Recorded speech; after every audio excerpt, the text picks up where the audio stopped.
Hello and welcome back. My name's Patrick Boyle, and today we will be starting a new series called Applied Portfolio Management. So we're going to look at it's broken into a number of classes. So we're going to have 4 classes that are released this week, and then we'll have more classes next week. And so this week's classes will be mostly on the topic of traditional asset management, and then next week's class will be all about alternative asset management. So we'll be talking about hedge fund trades, private equity, things like that. And the whole purpose of this class is for students of the markets to understand what it is that people actually do when they are managing assets. And sometimes that's not always so obvious. There's an awful lot of financial theory that you possibly learn as a student, and it's not always obvious to you how useful that theory is or how it's used in practice. And so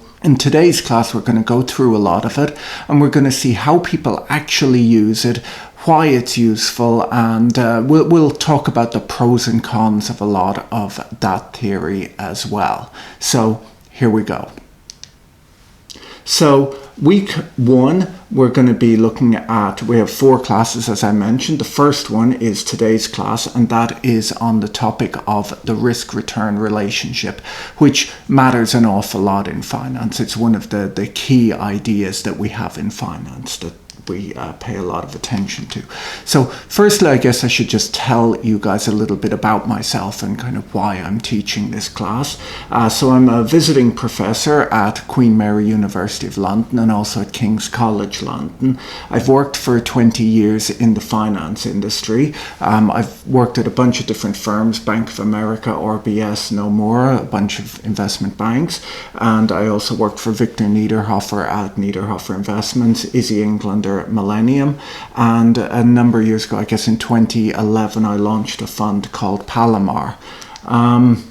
My background, at least my educational background, is I studied at Trinity College in Dublin and then London Business School, and as I mentioned earlier, I teach at King's and Queen Mary. And my background is in alternative asset management. That's really what I focused my career on, hedge fund strategies and quantitative finance. And so today we're going to just learn all about asset management and kind of what's useful, what these calculations that we do in finance, how they actually are useful when used by a real investor or a trader. So some kind of background on the fund I run. It's a firm called Palomar. As I mentioned earlier, it's a quantitative fund, so I trade futures, short-term futures trading, and that is a firm that's been around since around 2011. So anyhow, the first thing I'm going to talk about is just something that a lot of students always ask me about, and that is, are there any good books to read in the investment management space? And so I've put together this slide, which my students will be able to get a copy of, and also I'll put the links to these books in the description below of the video. But there's a bunch of really interesting books. The first one I've got up here is A Random Walk Down Wall Street, and that's a book that really kind of builds the idea of kind of why people should invest in index products. And I think there's a lot to be said for that book and the ideas inside that book. It's useful for most retail investors. I think for most people, they neither have the time nor the energy to spend their time kind of doing the sort of work that you might do if you worked at a hedge fund or at an investment management firm. And so it's very reasonable to take that approach. And so that's a decent book to read.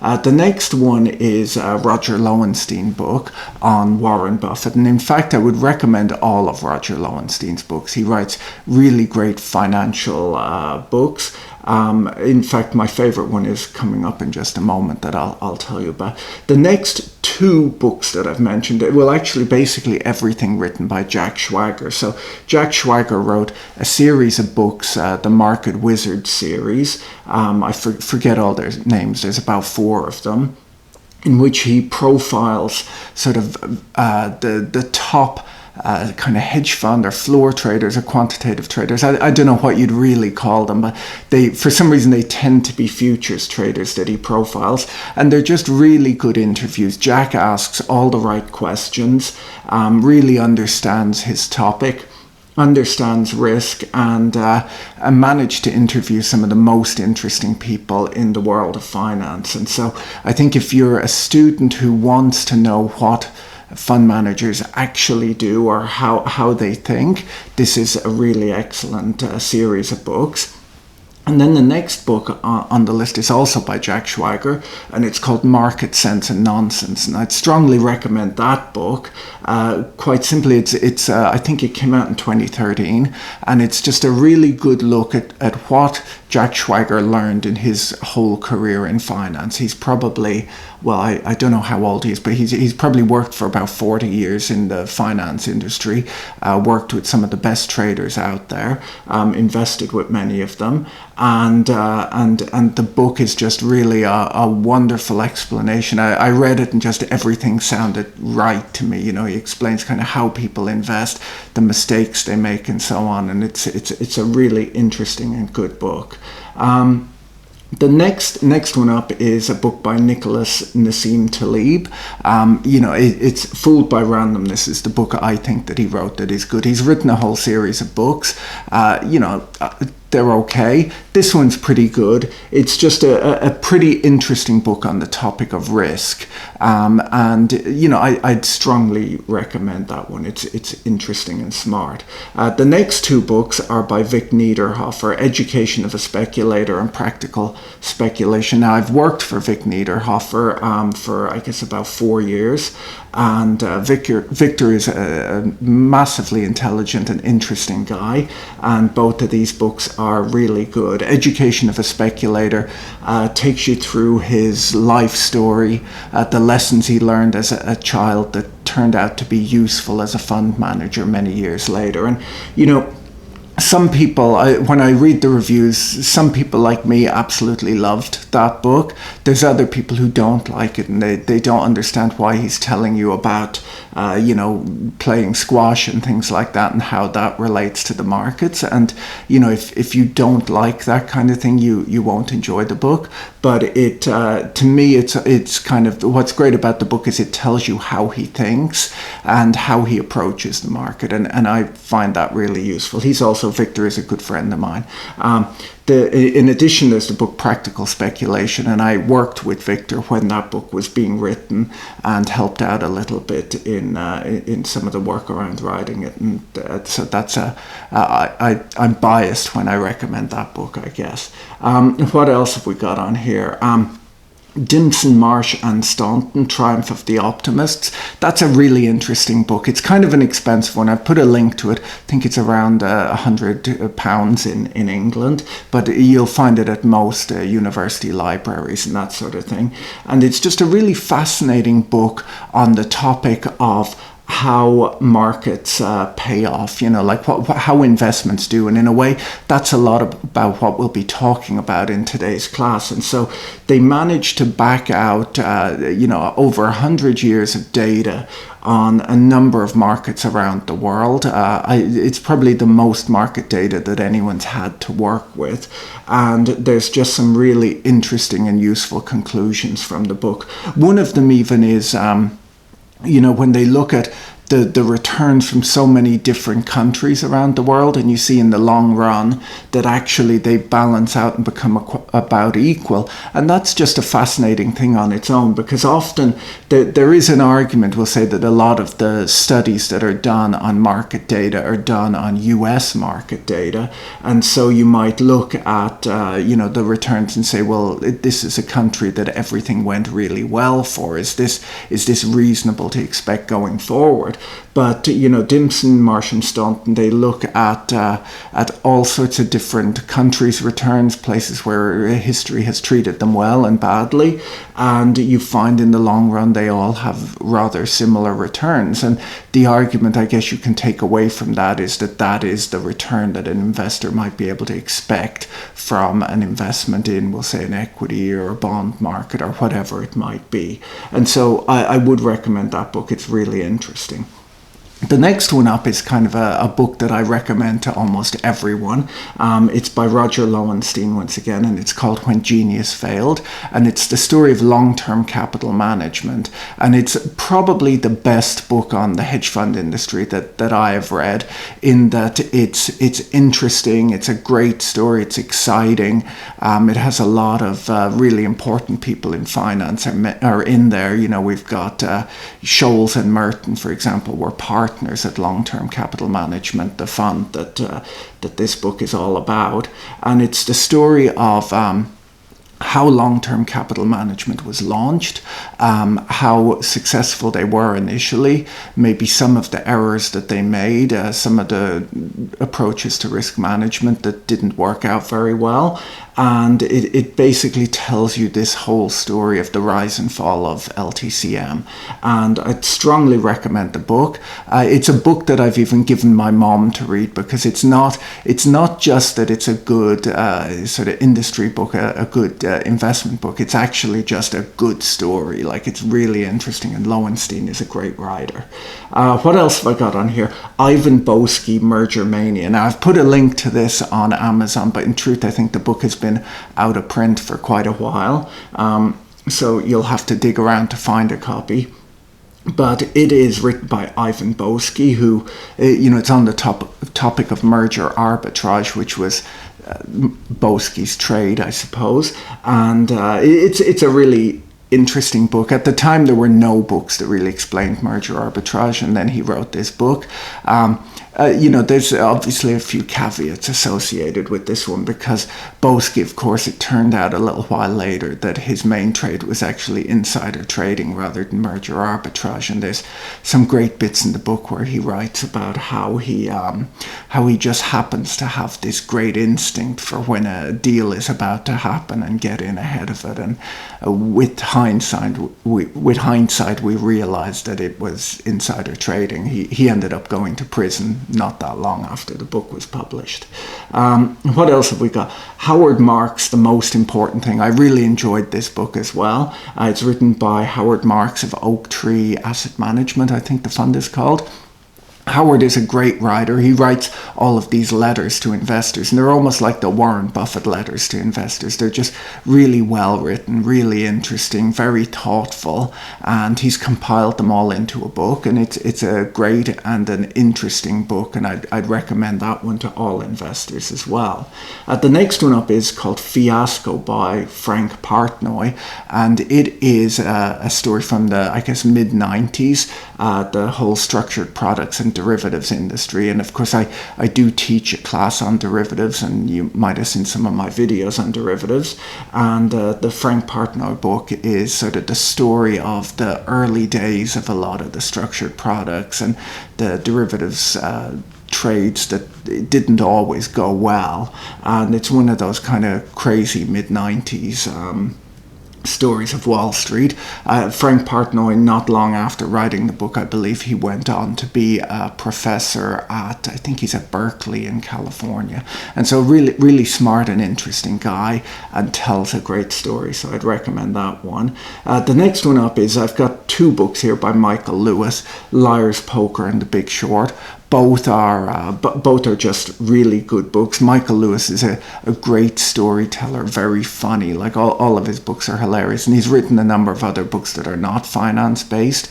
But he started out working at Salomon Brothers, I guess, in the 1990s as a bond salesman. And so he tells the story of the bond traders at Salomon Brothers in Liar's Poker.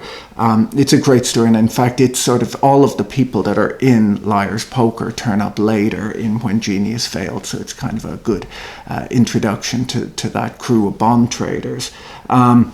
The Big Short got turned into a big film as well, which I'd recommend the book and the film. They're both good. And it is the story of the people who made money during the financial crisis of 2007, 2008. Not just people who made money, but people who saw what was happening in the markets and managed to profit from it. And so that's just a really interesting and good story of kind of contrarian investors and so on. And so, once again, really entertaining entertaining book as well as being a good, lesson in finance, I suppose.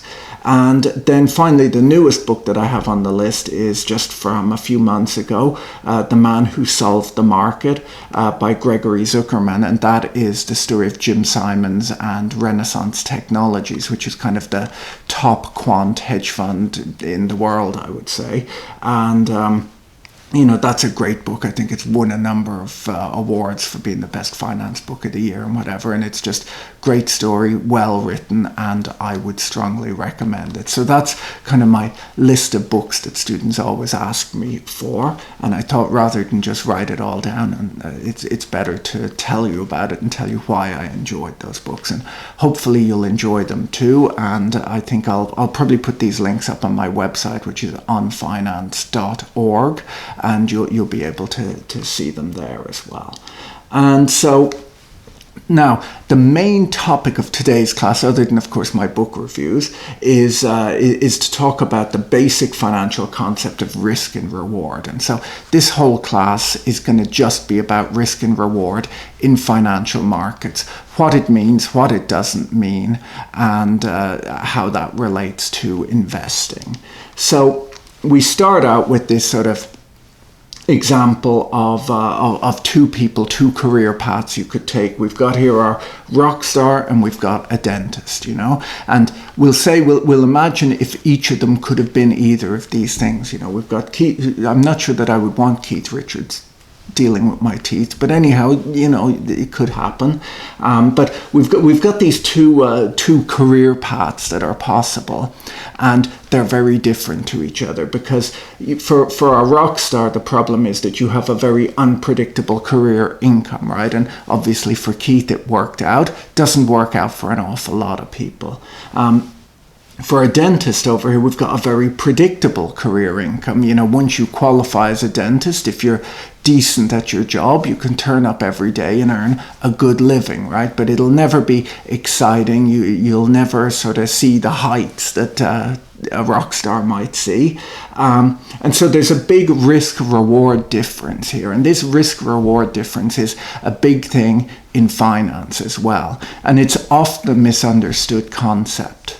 Now, the reason it's a misunderstood concept is that often people think when they hear about risk and reward in finance, and they hear the expression there's no return without risk, they then come to the mistaken conclusion that what that means is that in order to maximize your wealth, you have to maximize your risk, that essentially that risk is always rewarded. And that's not what we mean in finance when we talk about risk and reward.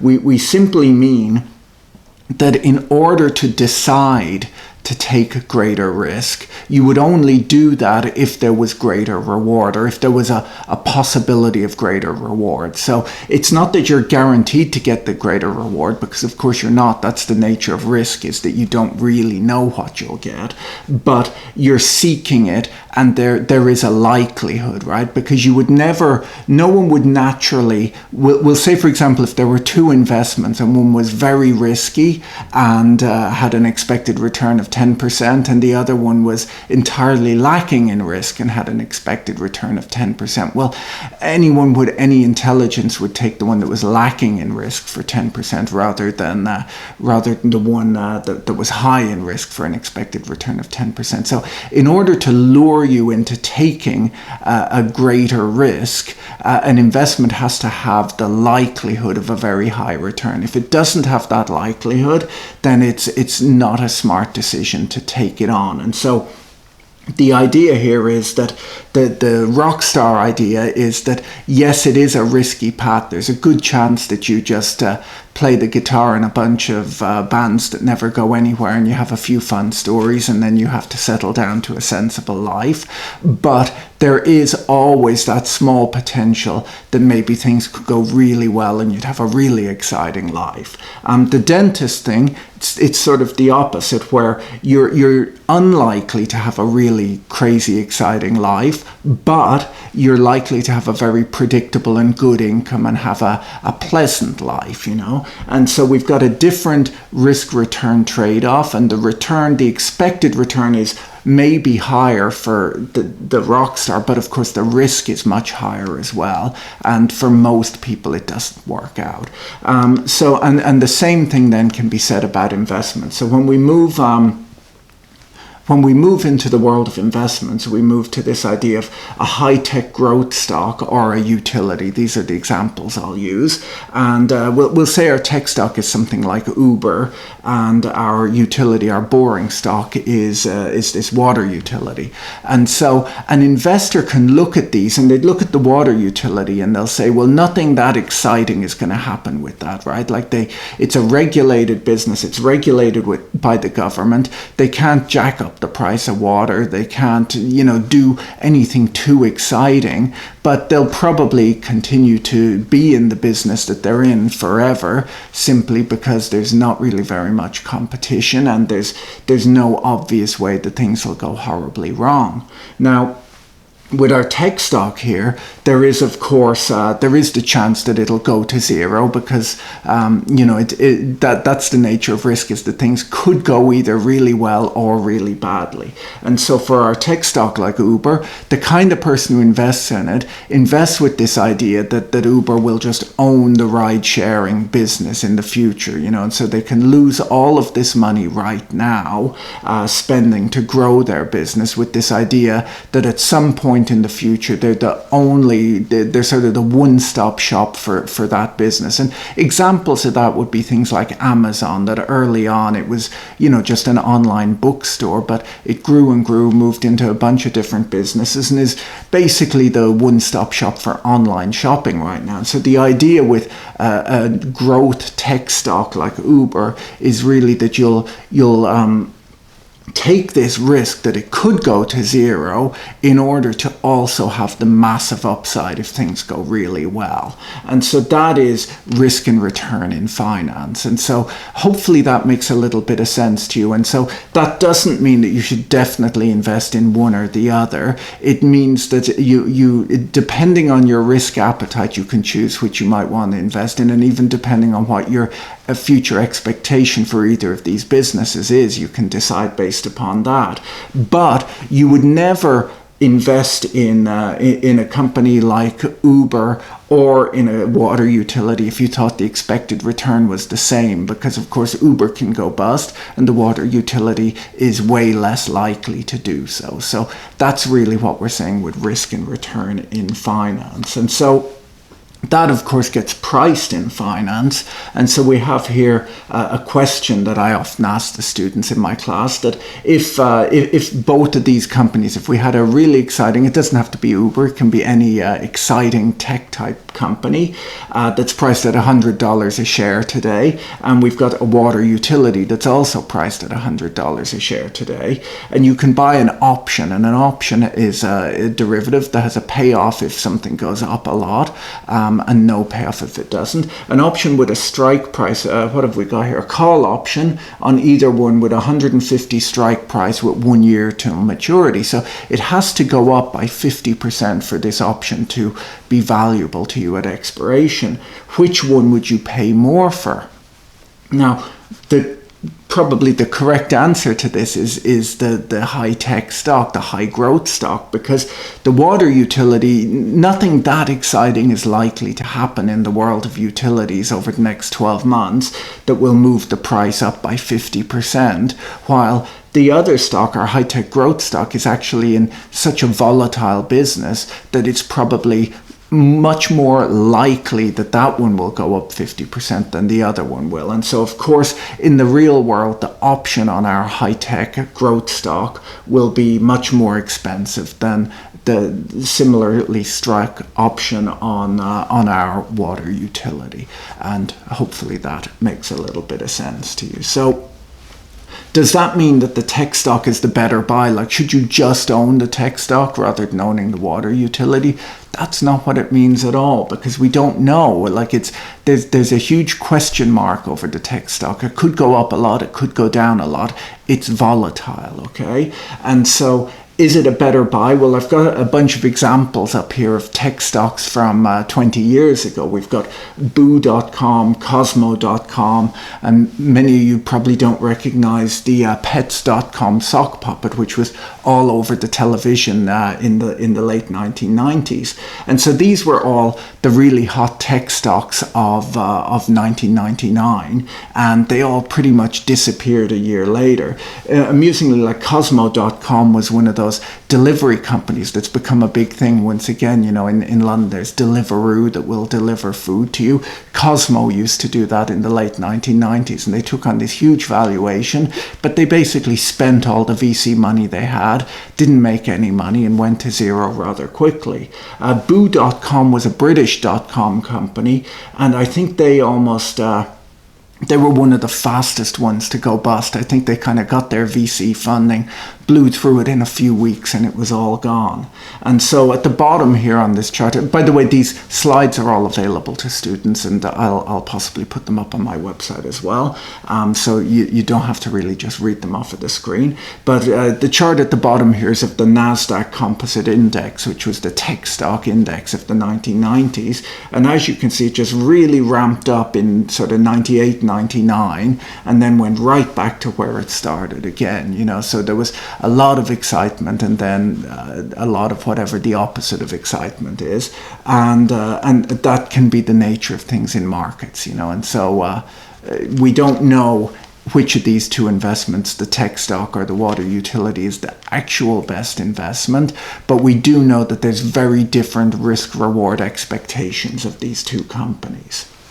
So risk aversion, which you hear a lot about in finance, just tells you that investors prefer lower to higher risk for a given level of expected return, right? Because if you knew what the return was likely to be, you'd always take the lowest risk way of getting it. And that just makes sense. That's a sensible decision to make. And so investors will only accept a riskier investment if they are compensated in the form of a higher expected return. And so that really just sums up everything I've been saying up until now. So then in finance a lot you see these things called indifference curves, this chart here. I'm sure many of you have seen this stuff before, and they're basically plotting on this axis here we have expected return, and over here we have standard deviation. Now the big thing to take away, we've got all these different curves, but for each of them, for additional risk, and risk is, we usually use standard deviation to represent risk in finance. For any increase in risk, we have an increase in expected return. Now, these are a bunch of different levels of risk aversion. Now, although there are people with different levels of risk aversion, they still all want more return for more risk. They're not willing to take more risk without being compensated for the risk that they're taking. And so these different curves might be different investors with different risk tolerances. They might even be the same investor at different times in their life. So maybe when someone is 20 years old, they might be very willing and quite sensible to take plenty of risk at that age. And maybe a year or two before retirement, they move down in terms of they are way less willing to take risk and actually have to be promised way more expected return in order to step up to taking more risk, because they're hoping to retire at that point. And maybe if you're 20 years old, you can make a big financial mistake and you've got your whole life to recover from it. But if you're 64 years old and planning on retiring next year, it doesn't really make a ton of sense to bet the farm on a crazy speculation. So that is indifference curves, and you've probably seen them a little bit already, but I often feel they're not well explained. And so the indifference curves represent an investor's preference for risk and return, and each of them represents a different risk appetite. So we had how many? We had 4 different curves, and each of those are 4 different risk appetites, which it's reasonable to think exist. So when someone says that they're risk seeking, they often don't mean that they're taking risk for the sake of risk. They mean that they are willing to take risk for higher expected return, that they might seek excitement, but that's different to seeking risk. You don't if you're going to skydive, you're going to skydive because you expect it to be fun. That is the expected return. If you didn't think it would be fun, thus there's no expected return, you wouldn't do it. It wouldn't make sense to. And so hopefully that clears up that idea. So expected return, how do we calculate it? Well, it's usually the weighted average of the likely payoffs of an asset. So we take an asset and there's all of these likely payoffs of it, and we basically weight them by the probability of the payoff and discount them to the present date. So it's the weighted average of the likely payoffs of an asset. Now, risk reflects the chance that the actual return may be different to the expected return. Okay, so that's an important point with risk in finance, is that often when people think about, what do you mean by risk? And they often say, well, it's the risk of losing money, because at least in the English language, that's what the word risk might mean. But actually, in finance, it's simply the chance that the return will be different to the return you're expecting. Now, that also means it could be significantly better as well as being significantly worse. And so it's worth remembering that when we talk about standard deviation, we're essentially talking about that bell curve that you see in statistics. And basically, the wider the standard deviation, the greater the randomness. Well, not really the randomness, but the wider the likely outcomes are. So more stuff can happen with a wide standard deviation than with a very narrow standard deviation. And so then we have up here variance, which is sigma squared, is a measure of the dispersion of a set of data points around their mean value. So if we have the mean, the expected return, and then the variance is sort of how spread out all of the observations on average are from that. So it is the mathematical expectation of the averaged squared deviations from the mean. That's the definition of variance, but essentially it just means, and why do we use squared deviations? It's worth noting that often in a lot of calculations you'll see things being squared, and often that's in order to cancel out the pluses and minuses,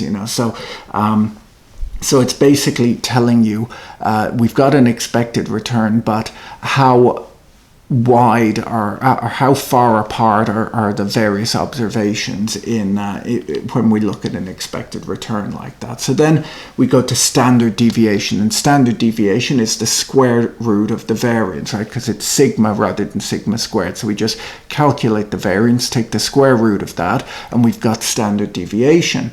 And so a low standard deviation indicates that the data points tend to be very close to the mean. So they tend to cluster close to the expected return. And then a high standard deviation means that they tend to be spread out over a large range of values. So that's really what standard deviation is telling you. Now, why do we use standard deviation instead of variance?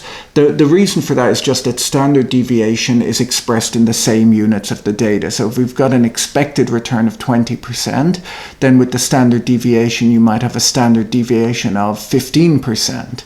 And that is in the same units as our expected return. And so it just makes it easier for us to understand what we're talking about. So then we come to this idea of mean variance portfolios that you've probably heard a little about already in finance. And essentially that is when we look at all of the possible portfolios that are out there, there are varying, there's all sorts of different things we can invest in. We usually invest in a portfolio rather than a single stock, and I'll explain that in a few minutes' time. But essentially, you want to have a portfolio that gives you the best expected return for a given level of volatility. And that's what we see with this curve here, is we see the various levels of standard deviation at the bottom are risk, and the expected return over here. And of course, when we add in a risk-free asset, we're then able to decide to put a certain amount of money into the risk-free asset, some into this risky portfolio, and then we can decide how much to put into either of these two asset classes in order to come up with the risk-return trade-off that is most appropriate for us. So that is that sort of idea of a mean variance portfolio. So standard deviation, again, I've sort of explained this, but we'll just look quickly at the bell curve here. So the standard deviation it relates to this idea of normally distributed returns. And essentially what we're saying with standard deviation is that around 68.3% of the observations would be one standard deviation from the mean. So if the expected return was, we'll say, 20% and there was a standard deviation of 15%, that means that you can add or subtract 15 from that expected return, and 68% of the observations will be within that range. So that means within 5% and 35%. 68.3% of the observations will have fallen within that range. And then we've got 95.5% will fall within 2 standard deviations of the mean. And finally, 99.7% of observations will fall within 3 standard deviations of the mean. Now that's all assuming normally distributed returns, and it's worth noting that in markets returns tend not to be normally distributed, and once again we're going to talk about that right now, I guess. So I have up here, I hope you're able to see it, but if not, you can see it in your slides. This is actually from the statistics textbook that I've just written. It's actually not yet published. But here we've got a plot of the S&P 500 returns. I think there's 50 years of returns that I've plotted here. That's these straight lines. It's put together as a histogram. And then we've got the sort of reddish or burgundy colored line over it is the normal distribution. And so what we're trying to do here is to see how are stock prices distributed. Are they really normally distributed? Because if we're using standard deviation, there's sort of an assumption that there's a normal distribution. And of course, most of you have probably already heard this idea that in finance, stock prices tend not to be normally distributed. And so that's what we're talking about here. So as you can see here, the S&P returns have a higher central peak, and then the shoulders are narrower. So the distribution is kind of much more stacked to the center and kind of hollowed out there in the shoulders of the distribution where the bell curve is wider. But then the real question is, what about the tails of the distribution? And when you look at this initially, you can't really see much. Like you can see a few things sticking up there beyond the tails of our log normal distribution, but it doesn't really look that bad. And the reason it doesn't look that bad is just that we're looking at this in a sort of regular chart. But when we move to a log chart, which we have on our next screen here, so the large differences are quite deep in the tail is really what we're seeing here and what we find. And so you can't see that on the linear scale that we looked at in the last one, but when we move to a log scale here, we get the following chart. And as you can see, what happens is that the normal distribution, which is that solid line there, actually is fairly reasonable for an awful lot of the returns. But once we get out to this sort of kind of 3 standard deviations or greater, there's way more observations in the actual market than there are or than would be expected in a normal distribution. So the example I've got up here is that a plus 5.5% move in one day would be expected to occur according to a normal distribution about once every 67,000 years. That's what you would expect if the stock market was normally distributed. While we actually find that, what do we find? There've been 2 of these moves in the last 70 years. And actually, I say that we're in a very volatile market at the moment, where this is shot in March 2020, and the whole coronavirus thing is going on right now. Markets have been insanely volatile, and of course we've seen numerous, what can I say, 3 to 10 sigma events occurring in markets right now. And of course, what that is telling you, it's not we're not actually in, well, it is a bit of a crazy time, but it's also actually within the range of expectations of markets. It's just not really within the range of expectations to happen as often if markets were normally distributed. And so that is the distribution of the S&P 500 when compared to a normal distribution. And hopefully you find that a little bit interesting. So risk and return, the Sharpe ratio. So the Sharpe ratio is a calculation that you'll see a lot if you work in asset management or work in finance.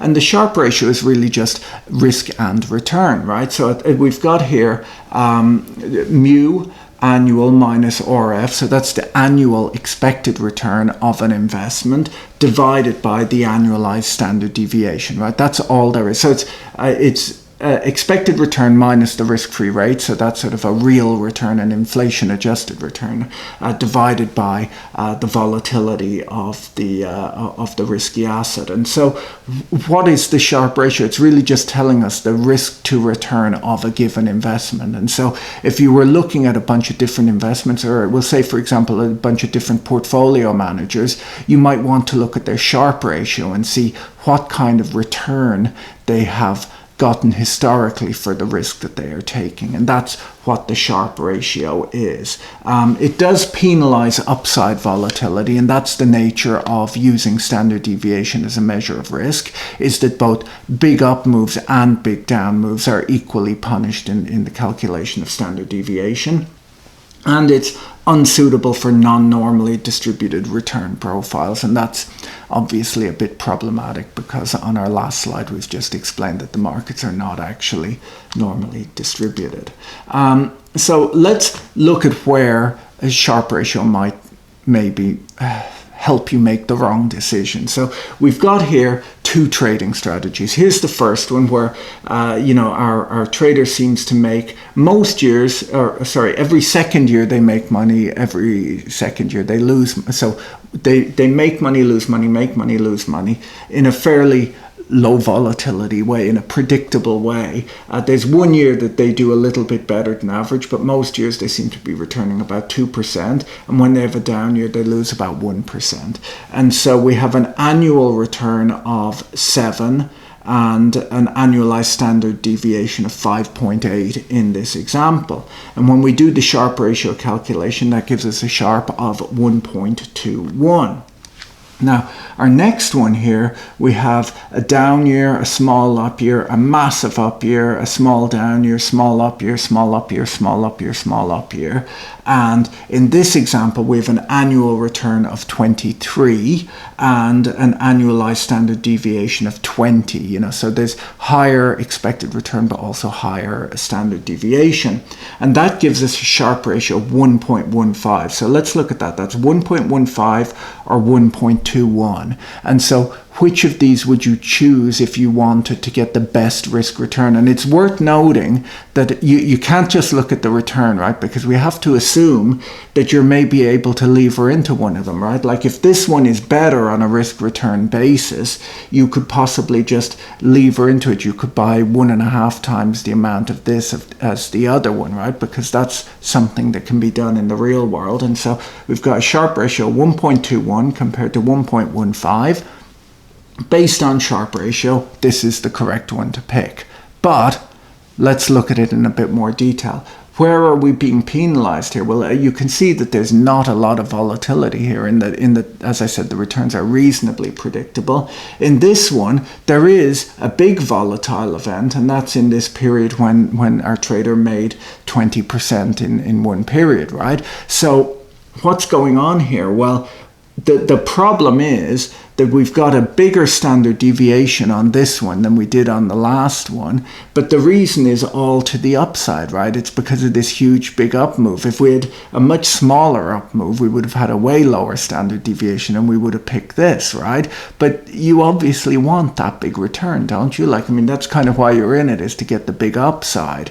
And so that's a problem with Sharpe ratio, is that if we just pick based on Sharpe ratio and the fact that Sharpe ratio punishes both upside and downside volatility, we've got a little bit of a problem. So that then brings us to maybe another calculation. So it says here the problem with the Sharpe is that it penalizes all volatility, even upside volatility, and the Sharpe ratio would have picked the wrong one in that example. So that then brings us to this idea of semi-variance, which people use a lot in finance as well. And so semi-variance, you can see the calculation right here. N is the total number of observations below the mean. RT is the individual observed values, and average is the mean or target value of the data set. So semi-variance is basically a calculation where we're only looking at downside volatility, okay? So we're sort of throwing out the observations when there's upside volatility because we kind of want that, and we're just allowing it to punish us for big down moves, for volatility to the downside. And so if we use semi-variance instead of variance, we're then able to calculate something that's very similar to the Sharpe ratio that's called the sortino ratio, and the sortino ratio just looks at downside volatility. And so that's something that's used a lot in finance as well. Now, the truth is that most practitioners will look at all of these things, right? If you're going to calculate one ratio, calculate them all. Like just because we've explained that there are flaws in Sharpe ratio doesn't mean you won't calculate it. It just means that you'll be aware of the flaws and try to make sensible adjustments based upon your knowledge. So there we go. So the next thing we've got, the next kind of piece of financial theory that you've probably heard a lot about that portfolio managers do use is this idea of beta. And so each stock can be thought of as being made up of partially market risk and partially the unique stock risk, you know, the risk of that individual business. And it might surprise some people if they're new to finance that actually the majority of the risk is market risk. And if we think about right now with this whole coronavirus thing and the way markets are really volatile at this particular moment in time, when you see a couple of days ago we had a 12% roughly fall in the S&P 500, which was the biggest down day since the 1987 crash, okay? Big move. And there aren't many stocks up on a day like that, even the good ones, even if you're making a product that might be particularly suited to this time. The problem is that when the market tanks, stocks tank with it. And so what we're trying to do when we calculate beta, which is the covariance over the variance, what we're trying to do is to work out what part of the stock's return is down to the movements of the market, and we call that beta. And then the other part, the unexplained part, we call that the idiosyncratic risk or stock-specific risk, and we call that alpha. And so beta is widely used for a variety of reasons, because beta doesn't just tell us exactly kind of what part of the move relates to the market, but it sort of tells us how risky our stock might be. Because let's think about it. If you had, let's see if I have a good slide on this. If you have a low beta stock, so here we have the market is this blue line and the orange line is a beta 0.5 stock. What that's really telling you is that if the market moves 1% usually, your stock will move 0.5% usually. So that's up or down. And so essentially your stock is half as volatile as the market and thus half as risky as the market. Now, the next one here, we have a beta of 1.25 stock, which means that if the market moves up or down 1%, your stock can be expected to move up or down 1.25%. And so it's more volatile than the market. It moves with the market, but it's more volatile. It's sort of more leveraged maybe to economic conditions than the average stock is. And so that's kind of what beta is telling you. Now, how are we calculating this? Well, the idea behind beta is that we are we basically do a regression analysis, which is a statistical calculation where we regress the returns of the stock against the returns of the market portfolio. And there's this idea of the market portfolio. Now, the idea of the market portfolio is that it's every possible investment that's out there. You know, it's every risk that you could possibly take with your money is in the market portfolio. We bundle those all together and we do this regression analysis and we kind of compare this one stock to all possible investments. Now, in the real world, there isn't a market portfolio, or at least there's not a good time series of the market portfolio. So what we use is the S&P 500 500 mostly. Now in other countries, maybe you use, if you're looking at, we'll say if you're in China, you might use a Chinese stock index to regress against, just because maybe that's more reasonable. Why the S&P 500, or is it reasonable or unreasonable to use the S&P 500? Well, I would argue that it's actually fairly reasonable to use the S&P 500, because if we think of all the financial risks that we can take, the S&P 500 is basically made up of the 500 largest publicly traded companies in the world. And in there, there'll be technology companies, oil companies, banks, you name it. There's every type of company in there. They're also international companies, right? Like if you think of a big oil company, they'll be all over the world. So even though the S&P is an American stock index, it's not just leveraged to conditions in the United States, it's leveraged to global conditions. We'll say the biggest stock in the S&P at the moment is Apple Computer, and they obviously sell their products all over the world, not just in the United States. They also manufacture them all over the world, or at least where things are manufactured, which is China. But so when we look at the S&P 500, is it representative of the market portfolio? It kind of is, because you might say, oh, well, things like gold aren't in there. And it's like, well, gold as an asset isn't in there, but gold will be represented in there by, we'll say, gold mining companies, or by companies that use gold in one way or another. And so the truth is that most things are represented in there, and secondly, it just makes our calculation an awful lot easier to use the S&P rather than to construct a difficult to put together index of the market. So that's what we use to calculate beta.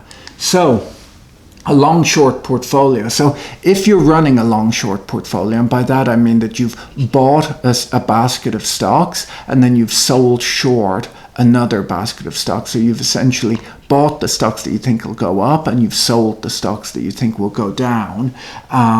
You'll have to take beta into account, right? Because in order to be market neutral or beta neutral, and you'll see this term a lot in the hedge fund industry. So if you bought $100 of a risky stock and sold $100 of a less risky stock, you might say, well, I'm dollar neutral in that I bought 100 of one thing and I sold 100 of another thing.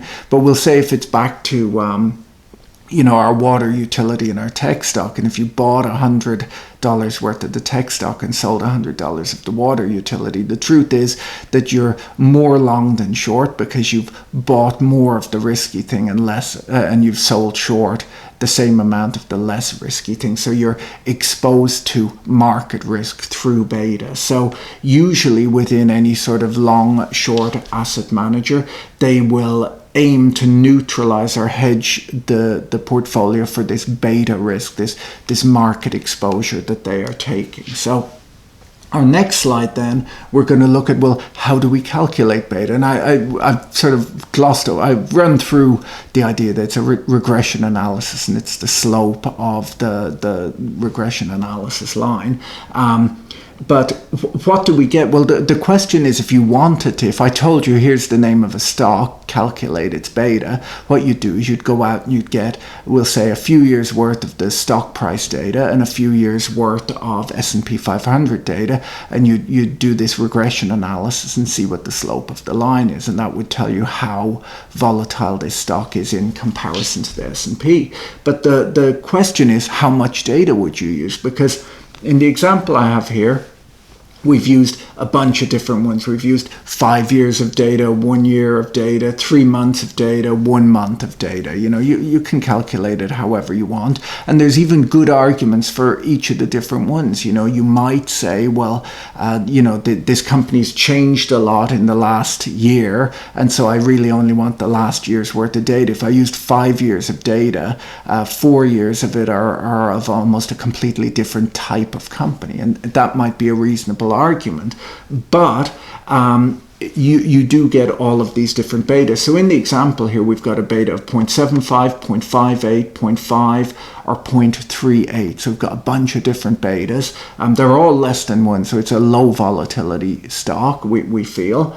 And so we'll decide in our example that we decide to hedge using the 3-month beta. We just think that that's a reasonable one to use, so we're going to use that. And then in the real world, what happens is that you bought $100,000 worth of ABC stock, our company in question, sold $50,000 worth of S&P futures short against it in order to hedge, and your hope is that on a risk-adjusted basis that ABC is going to outperform the S&P. Now, what actually happens in our example is that ABC falls 7% and the S&P 500 falls 9%. And so you end up with a $2,500 loss. So you were right that ABC stock outperformed the S&P, but you were wrong about the hedge ratio that you used based upon beta.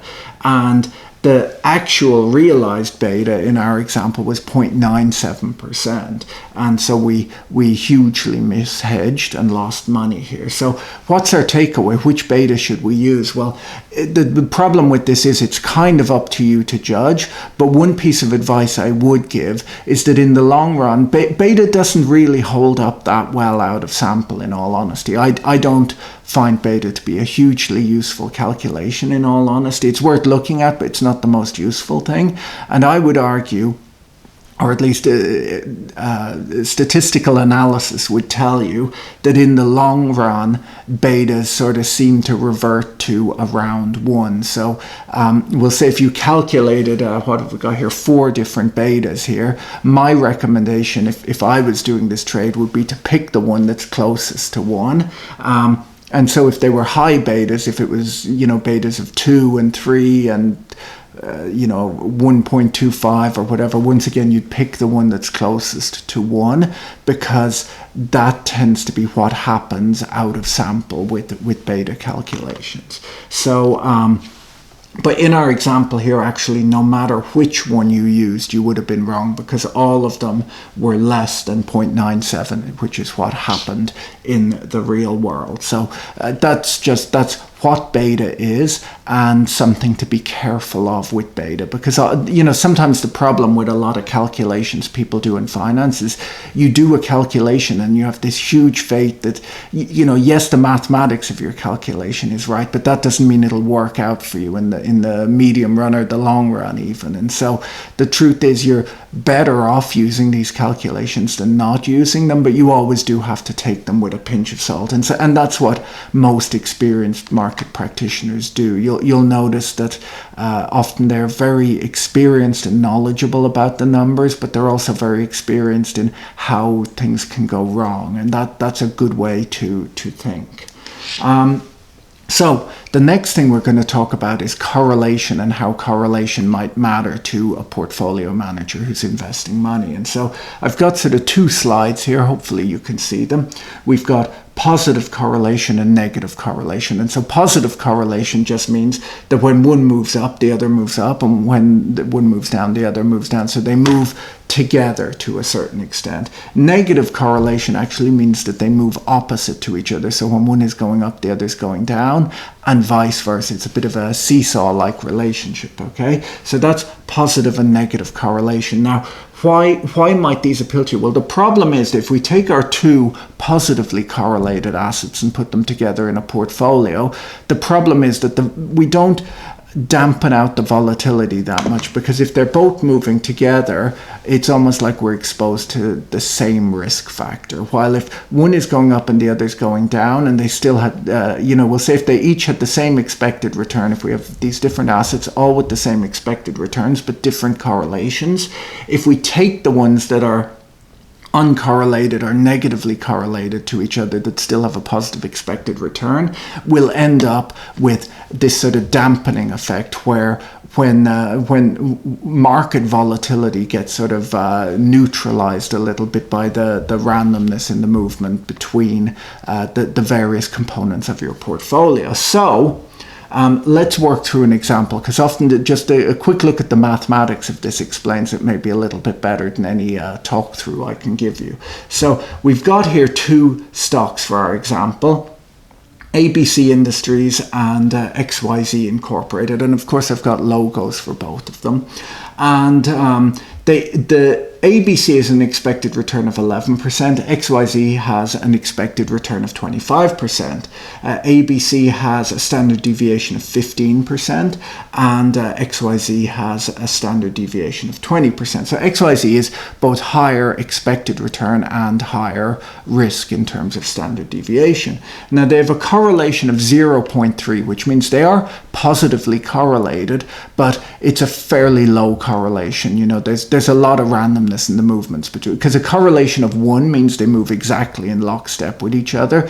Correlation of 0 means that there's no relationship, and a correlation of -1 means that when one is going up, the other is going down exactly. And so a correlation of 0.3 is a positive correlation in that they do move together, but there's an awful lot of randomness in there. So if you think about then creating portfolios of the two, we know how to calculate the expected return. So in our example here, where we've got 100% ABC and 0% XYZ, we've got an expected return of 11%, and that's because that's the expected return of ABC, right? And that's all we've got. And at the other end, where we're 100% in XYZ, we've got the expected return of 25%, which is the expected return of XYZ, because that's all that's in the portfolio. Now, these in-between ones, we basically just get a weighted average. So if you're 50-50, it'll be whatever 11 plus 25 divided by 2 will be your expected return. That's how you average the expected returns. It's a pretty easy calculation. Now, something happens though when we try and average our standard deviation, because you don't just average standard deviation the way you average expected return. We have a different formula here, which you can see here. You can see it in your slides as well, and that is how we calculate the portfolio standard deviation. It's a much more complicated formula. And you'll notice that the weights are in there, and then we've got covariance in there, which is coming from standard deviation, or which is coming from correlation, right? So what we've got is, if we look at our various portfolios here, where we can have different holdings of the two different stocks, and then we have an expected return of any of these portfolios, and then the standard deviation of any of the portfolios. And you find down here that if you have 100% ABC, your standard deviation is 15%. If you have 80% ABC and 20% XYZ, you have a standard deviation of 13.7%.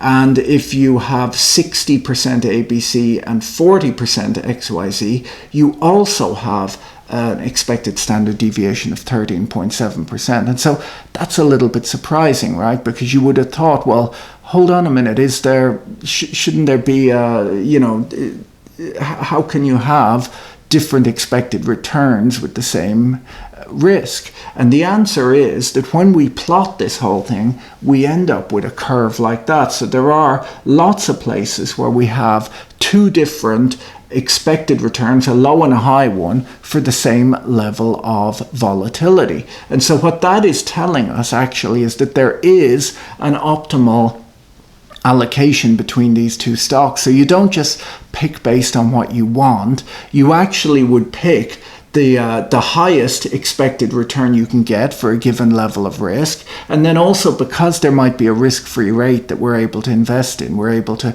buy the risk-free bond, we can also then just plot a line across from the tangent of this curve to the expected return of the risk-free rate. And then we choose the correct portfolio based on the optimal risk-return trade-off, and if we want less risk than that, we allocate to the risk-free asset.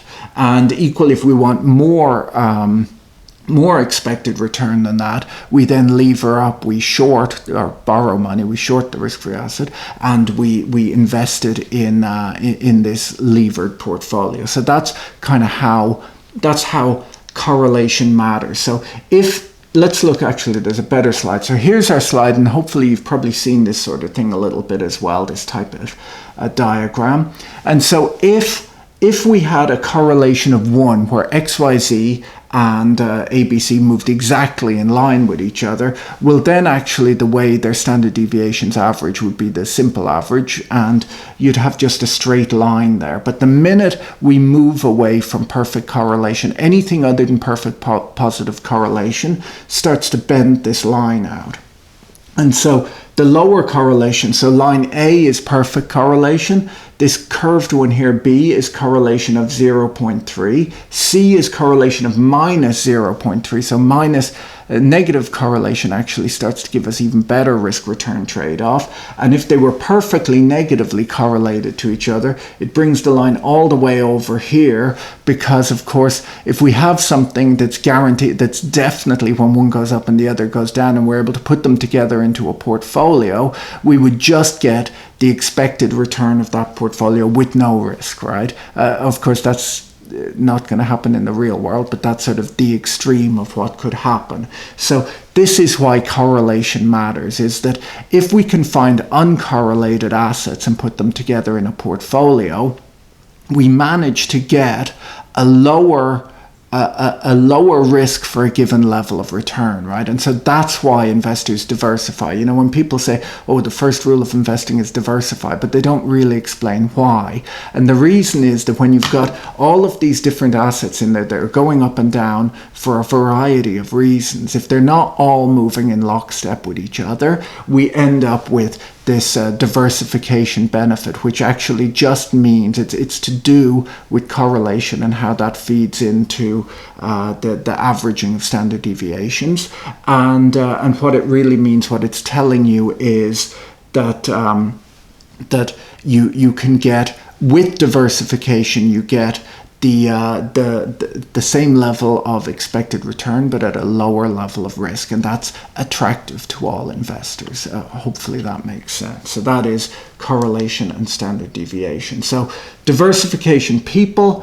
This is just an idea then. This slide is just an idea on diversification, because an awful lot of people don't think about, you know, they might think about diversifying their stock portfolio, but they don't necessarily think about their life risks as part of that portfolio. So the example I give here is that if you worked in the oil industry, or, you know, name an industry, but I picked the oil industry for this example. If you worked in the oil industry, and we will say you lived in an oil city, like you live in somewhere in the Middle East, or you live in you know, Calgary in Canada, or Houston or Dallas in Texas, or you know, in the Permian Basin or something like that, and you own a house there and all sorts of things like that, you actually have plenty of risk exposure to the oil industry, right? Because if there's a downturn in the oil industry, you might lose your job, your house might fall in value because everyone else has lost their job in your town, and there's all sorts of problems associated with that. So actually, if you were investing your retirement account, you should probably invest in all sorts of stocks other than oil stocks in order to be diversified, because you're naturally exposed to the risk of oil through your career and through the town that you live in the world. And so it's always worth thinking about, like, what kind of natural exposures to risk does an individual have, rather than just this pure portfolio approach. Hopefully that makes a little bit of sense to you, and then you can you know, maybe come up with a better portfolio for an investor like that. So what have we got here? Diversification. I've got the FTSE weightings here, and this is sort of a thing I update every year when I teach this class. And we've got you know, the different types of company that make up the FTSE. And as you can see, over time it changes. And that's just due to some sectors doing well, some sectors doing badly, and then it changes the next year. And so, you know, this slide here is showing FTSE sector weightings in 1999 and then again in 2013. And so you can see here that you know, there's been a lot of growth in, what have we got here? Telecom was huge in 99, quite small today. Financials were much bigger in 99, much smaller in 2013. Basic materials, much bigger in 2013, much smaller back in the late 1990s. And so, as you can see, when you invest in a stock index like the FTSE or the S&P, that index is made up of a bunch of different companies, and the weightings do change over time. And so the next one we have up here is the S&P 500 weightings, and there's all the different sectors. As you can see, this is as of February 28, 2020, and almost a quarter of the S&P is in technology stocks, and that's actually the highest it has been since 1999 with the internet boom. What else have we got? We've got a very heavy weighting in healthcare, a heavy weighting in financials. In fact, those three sectors alone are more than half of the S&P 500. Now, the idea of diversifying is that you're invested in a bunch of different types of business, and when one does well and the other may not do well, but overall it kind of smooths your return. And so let's look at this. This chart is basically showing the rises and falls of those sector weightings over time. So that's 1995 through till 2012. And unfortunately, I wasn't able to get an updated. I just like the way this chart looks and wasn't able to get an updated one. I think it came from JP Morgan. But the one here at the top is bang up to date. I downloaded it today. So that is sector weightings in the S&P. And so as you can see, over time, this stuff all changes, and it's due to how well or how badly a given sector has performed. So more on diversification, because I know you guys are loving this diversification material. We've got here a chart that you often will see within the world of finance. And what it's showing here, we've got at the bottom number of stocks, and then on this axis here, we've got risk as standard deviation. And what you see is that once you reach around, people often say 20 stocks, it's actually 18 stocks, but we can round to 20.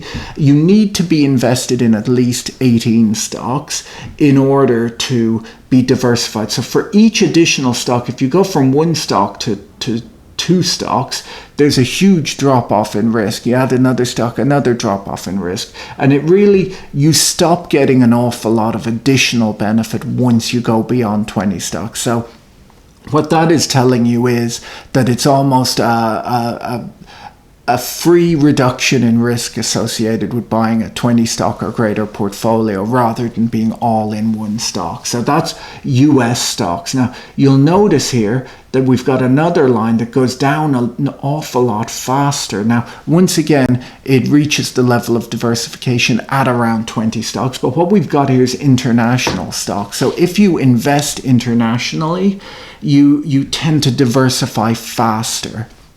And that should just make intuitive sense to you as well, that if you imagine, you've got foreign exchange risk in there, which can work for or against you. And you've just got the fact that certain countries can be doing well while others are doing badly and vice versa. And so you're essentially, by investing internationally, you are diversifying more because there is less correlation between international stocks than there are from single country stocks. So one of the takeaways of this is that if you are investing, you should be internationally investing. You should be looking around the world rather than just locally.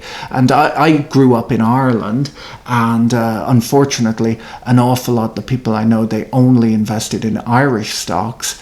And back in the credit crunch, the biggest stocks in Ireland were the bank stocks, and they kind of went to zero, and people lost an awful lot of money. And although global markets did very badly, people who invested internationally would have done better than those who just invested in their local market. And so that's the takeaway of this, is that you should own at least 18 stocks, and that you'll do better in terms of risk and return if you are looking at global stocks rather than just your local country stocks.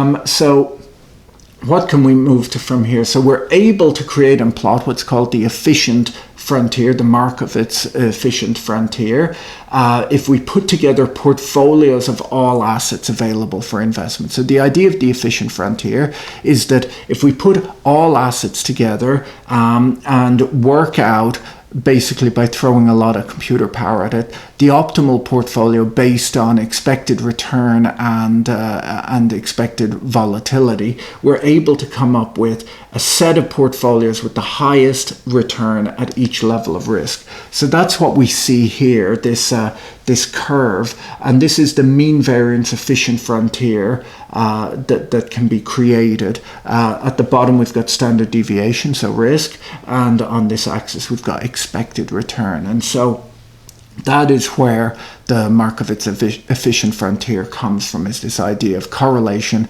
risk and return. And that just tells us that you should only invest in a portfolio, so a combination of all of these stocks, that's on this efficient frontier. And then if we add in the risk-free rate, the risk-free asset like a government bond, we're then able to plot what's called the security market line, which is just a tangential line to this curve that touches the risk-free rate.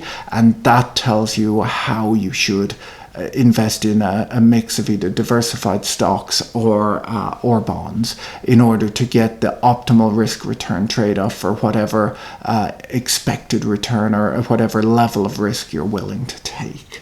And so that is the end of this class. Hopefully you found it useful. We've looked at risk and return and a lot of the sort of financial mathematics that explains why we should be trying to do that. I will put up another presentation tomorrow, and hopefully you'll find all of these quite interesting. See you then. Bye.